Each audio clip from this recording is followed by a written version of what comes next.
Hello and welcome to my YouTube channel. आज हम लोग स्टार्ट करने जा रहे हैं बिहार स्पेशल ज्योग्राफी का पार्ट 5 हम लोग स्टार्ट करेंगे। पार्ट 4 तक हम लोग ऑलरेडी डिस्कस कर चुके हैं पहले वीडियो में। इस वीडियो में हम लोग कुछ इंपॉर्टेंट जो एमसीक्यू बिहार बेस्ड जो है ज्योग्राफी का वो हम लोग इसमें डिस्कस करेंगे पार्ट 5 में। तो स्टार्ट करते हैं हम लोग पार्ट 5 का। तो आजादी से पहले जो है बिहार में निम्नलिखित में से कौन सी नहर प्रणाली मौजूद थी? तो पहला ऑप्शन है सोन नहर प्रणाली, दूसरा गंडक नहर प्रणाली, तीसरा कमला नहर प्रणाली, चौथा है सकरी नहर प्रणाली। तो इसका सही उत्तर है ऑप्शन नंबर ए, यानी जो सोन नहर प्रणाली जो है वह आजादी से पहले बिहार में यह नहर प्रणाली मौजूद था। अगला, बिहार की सबसे महत्वपूर्ण खाद्य फसल कौन सी है? चावल, बी गेहूं, सी मकई, डी ज्वार। तो बिहार की जो है सबसे महत्वपूर्ण जो है खाद्य फसल जो है यह है चावल। ऑप्शन ए इसका सही है, चावल।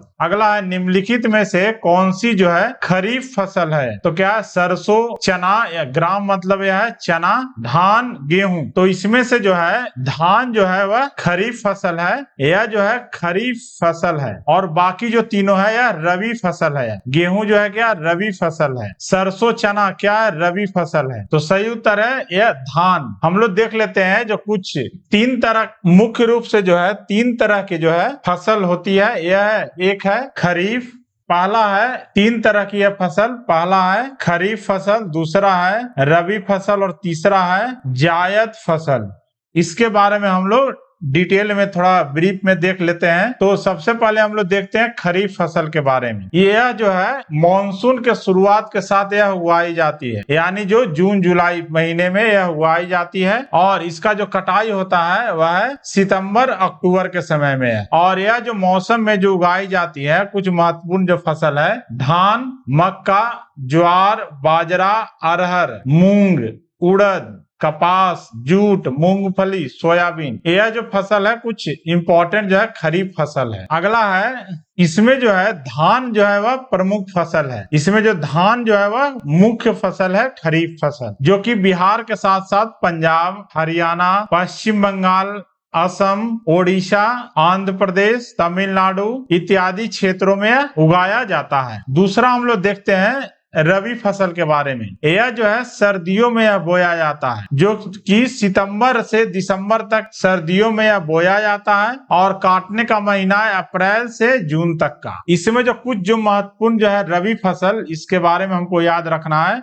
यह है गेहूं, जौ, मटर, चना और सरसों। यह जो कुछ महत्वपूर्ण हमको याद रखना है इसको। और यह विभिन्न जो रबी फसल जो उगाए जाते हैं वह है उत्तर प्रदेश में जो है, पंजाब के कुछ भाग में, हरियाणा, हिमाचल प्रदेश, जम्मू कश्मीर, बिहार इत्यादि सब क्षेत्रों में रबी फसल उगाए जाते हैं। अगला है जायद यानी जायद फसल। यह जो मौसम है वह रबी और खरीफ फसल जो हो गया इन दोनों के बीच यह उगाया जाता है। यह एक छोटा मौसम है जो गर्मी के महीनों के दौरान यह जायद सीजन मनाया जाता है, जिसमें कुछ महत्वपूर्ण जो फसलें हैं वह जो उगाए जाते हैं तरबूज, खीरा, सब्जियां इत्यादि। गन्ना जो है उसको उगाने में लगभग इसको 1 साल लग जाता है, गन्ना को उत्पादन करने में। यह जो तीन जो है फसल खरीफ, रबी और जायद, इसमें जो है इंपॉर्टेंट जो एग्जाम के लिए है वह है आपको फसलों के नाम दे दिया जाएगा और उसको पहचानना रहेगा कि यह रबी फसल है कि खरीफ है या जायद है। मेनली इसमें यही पूछा जाता है। अगला है फिंगर बाजरा, यानी इसको हम लोग कहते हैं रागी के उत्पादन में कौन सा जो जिला है सबसे आगे है? तो रागी के उत्पादन में जो है सबसे आगे जो जिला है वह दरभंगा जो जिला है वह सबसे आगे है। अगला, गन्ने के उत्पादन में बिहार का कौन सा क्षेत्र सबसे आगे है? तो जो है गन्ना के उत्पादन में जो है उत्तर पश्चिमी क्षेत्र, जो कि जो है उत्तर प्रदेश से जुड़ा जो भी ये क्षेत्र है उत्तर पश्चिमी क्षेत्र, इसमें जो है गन्ना का उत्पादन सबसे ज्यादा होता है। तो ऑप्शन ए सही है, उत्तर पश्चिमी क्षेत्र। उत्पादकता के मामले जो प्रमुख जिला है पूर्वी चंपारण, नालंदा, जहानाबाद, और सबसे जो अधिक है क्षेत्र उत्पादन के क्षेत्र में वह पूर्वी चंपारण, जो कि 106 टन पर हेक्टेयर की उत्पादकता दर्ज की गई है। और पूर्वी चंपारण और पश्चिमी चंपारण इसके प्रमुख जिले हैं। यह जो पूर्वी चंपारण पश्चिमी चंपारण पाया जाता है वह है उत्तर पश्चिमी क्षेत्र में। तो सही उत्तर है ऑप्शन नंबर ए। अगला है जूट मुख्य रूप से बिहार में उगाया जाता है। तो जूट जो है वह उत्तर पूर्वी क्षेत्र में ज्यादा उगाया जाता है, जो पश्चिम बंगाल से लगा हुआ क्षेत्र है उत्तर पूर्वी मैदान में। और उत्तर पूर्वी जो क्षेत्र है उसमें सबसे ज्यादा जो है जूट बिहार में उगाया जाता है। और जूट जो है बिहार की अर्थव्यवस्था में जो रॉ जूट है वह उसकी महत्वपूर्ण भूमिका है। और भारत में जो है जूट की जो खेती है वह मुख्य रूप से बिहार के पूर्वी क्षेत्र तक ही सीमित है। और जूट जो है महत्वपूर्ण जो है फाइबर फसल है, जिसका उपयोग अलग अलग चीजों में किया जा सकता है, जैसे कि कपड़ा उद्योग में भी इसका होता है, कागज उद्योग में भी इसका होता है, भवन और मोटर वाहन उद्योग में भी इसका होता है। और मुख्य रूप से जो है भारत में जूट की जो खेती होती है वह है असम, पश्चिम बंगाल और बिहार जैसे राज्यों में इसकी खेती होती है। अगला, बिहार में किस फसल का उत्पादन चावल के बाद दूसरे नंबर पर है? तो बिहार में जो है गेहूं जो फसल है सबसे जो पहले नंबर पर जो है बिहार में उत्पादन होता है चावल का, दूसरे नंबर पर होता है गेहूं का। तो चावल के बाद जो दूसरे नंबर पर है गेहूं, तो ऑप्शन ए इसका सही उत्तर है। गेहूं जो है वह बिहार और पूर्वी उत्तर प्रदेश के लिए किसानों की आय सुरक्षा और परिवार की खाद्य सुरक्षा या दोनों के लिए यह फसल बहुत ज्यादा महत्वपूर्ण है। इससे किसानों को आय भी मिलता है और इसको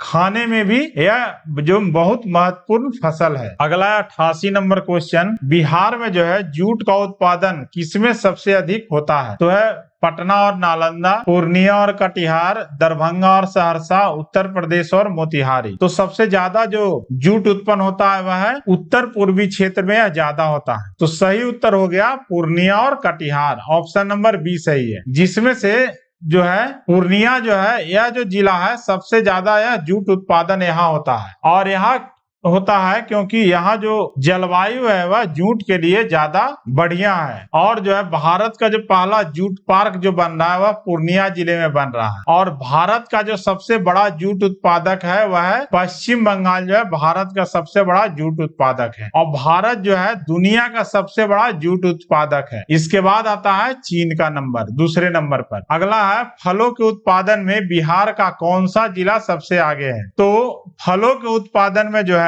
बिहार का मुजफ्फरपुर जो जिला है, मुजफ्फरपुर यानी डी ऑप्शन जो है मुजफ्फरपुर जिला जो है यह सबसे आगे है। तो सही उत्तर है ऑप्शन नंबर डी। बिहार का सबसे पुराना उद्योग कौन सा है? तो बिहार का जो सबसे पुराना उद्योग है वह चीनी का जो उद्योग है वह बिहार का सबसे पुराना उद्योग है। बिहार के प्रमुख कृषि उद्योगों में शामिल है। तो बिहार के जो प्रमुख जो है कृषि उद्योग इसमें शामिल है, यहाँ जूट भी उपजाया जाता है, चीनी भी उपजाया होता है और चाय भी उपजाया जाता है। तो इसमें से है ये सभी जो है बिहार के प्रमुख कृषि उद्योग हैं। Option number D. भारत का एकमात्र पाइराइट उत्पादक राज्य कौन सा है? तो भारत का एकमात्र जो है पाइराइट उत्पादक राज्य है यह है बिहार राज्य। पाइराइट जो है यह लोहे का सल्फाइड है, जिसे मुख्य रूप से हम लोग सल्फ्यूरिक एसिड इसे बनाने के लिए उपयोग किया जाता है। और यह जो मुख्य रूप से है रोहतास जिले के जो सोन घाटी है वहां और विद्यायन बेल्ट में यह पाया जाता है। और रोहतास में जो है आयरन पाइराइट उद्योग है। 93 नंबर है क्वेश्चन, बिहार में सोने की खदानें कहाँ पाई जाती है? ए है जमुई, बी पश्चिम चंपारण, सी ए और बी दोनों, डी इनमें से कोई नहीं। तो बिहार में जो है सोने की खदानें जो है जमुई और पश्चिम चंपारण दोनों में पाई जाती है। तो सही उत्तर है इसका ए और बी दोनों, ऑप्शन इसका सी सही है। सोना जो सबसे ज्यादा जो है जमुई जिले में पाया जाता है। सबसे ज्यादा जिला जो सोने का है यानी जो सोना जो सबसे ज्यादा पाया जाता है वह जमुई जिले में पाया जाता है। और इसका जो मुख्य उपयोग किया जाता है वह आभूषण बनाने के लिए किया जाता है। और यह जो है नदियों की रेत में यह पाया जाता है। अगला है शिवालिक पर्वतमाला की तलहटी के पास का क्षेत्र क्या है? तो इसको हम लोग क्या कहते हैं? तराई हम लोग कहते हैं। शिवालिक पर्वतमाला की तलहटी के पास का जो क्षेत्र होता है उसको हम लोग कहते हैं तराई। भांगर हम लोग कहते हैं पुरानी जो जलोढ़ मिट्टी है इसको, और नई जो नवीन जलोढ़ मिट्टी है इसको हम लोग कहते हैं खादर। तो सही उत्तर है यह तराई। अगला है बिहार की जलवायु क्या है? मेडिटेरेनियन, आर्द्र उप उष्ण कटिबंधीय, सवाना प्रकार के, इक्वेटोरियल प्रकार के। तो जो बिहार की जलवायु है यह है आर्द्र उप उष्ण कटिबंधीय है। यह जलवायु जो है क्या? आर्द्र उप उष्ण कटिबंधीय जलवायु है। और बिहार में जो है महाद्वीपीय जलवायु 4 अलग अलग मौसमों के साथ है। हिमालय की निकटता के कारण जो है राज्य के जो उत्तरी भाग है वह दक्षिणी भाग के तुलना में ज्यादा ठंडा है, जबकि पूर्व जो भाग है एक आर्द्र जलवायु का अनुभव करता है। और पश्चिमी भाग है जो महाद्वीपीय प्रभाव के कारण शुष्क मौसम यहाँ होता है। अगला है निम्नलिखित में से कौन सा कारक जो है बिहार की जलवायु को प्रभावित नहीं करता है? बिहार की जलवायु इसमें आर्द्र उप उष्ण कटिबंधीय हो गया, ऑप्शन बी। 96 नंबर, निम्नलिखित में से कौन सा कारक बिहार की जलवायु को प्रभावित नहीं करता है? मानसून, हिमालय, कर्क रेखा, गंगा नदी। तो जो गंगा नदी है वह जलवायु को कुछ प्रभावित नहीं करता है। तो जो बिहार के जो जलवायु परिवर्तन करने वाले जो कारक हैं यह है स्थान, यानी कि किस स्थान पर बिहार स्थित है इस पर यह डिपेंड करता है। तो जो है बिहार जो है 22 डिग्री उत्तर से 27 डिग्री अक्षांश तक यह स्थित है। दूसरा करता है हिमालय से क्या दूरी है, इस पर भी डिपेंड करता है जलवायु। अगर हिमालय जो है वह राज्य के उत्तरी हिस्से में स्थित है, जो मानसून की जो वर्षा है उसको वितरण करने पर यह महत्वपूर्ण प्रभाव डालता है। तीसरा है जो समुद्र से कितनी दूरी है। तो बिहार जो है वह चारों तरफ से भूमि से घिरा हुआ राज्य है, और जो अधिकतम दूरी पर है समुद्र वह है कोलकाता। तो इसमें जो है गंगा नदी से जो है बिहार की जलवायु से कोई परिवर्तन नहीं होता है इससे। सोमेश्वर पर्वतमाला कहाँ स्थित है? तो जो सोमेश्वर पर्वतमाला है वह चंपारण में यह स्थित है, सोमेश्वर पर्वतमाला। तो ऑप्शन बी इसका सही उत्तर हो गया। सोमेश्वर पर्वतमाला जो है वह पश्चिम में त्रिवेणी नहर के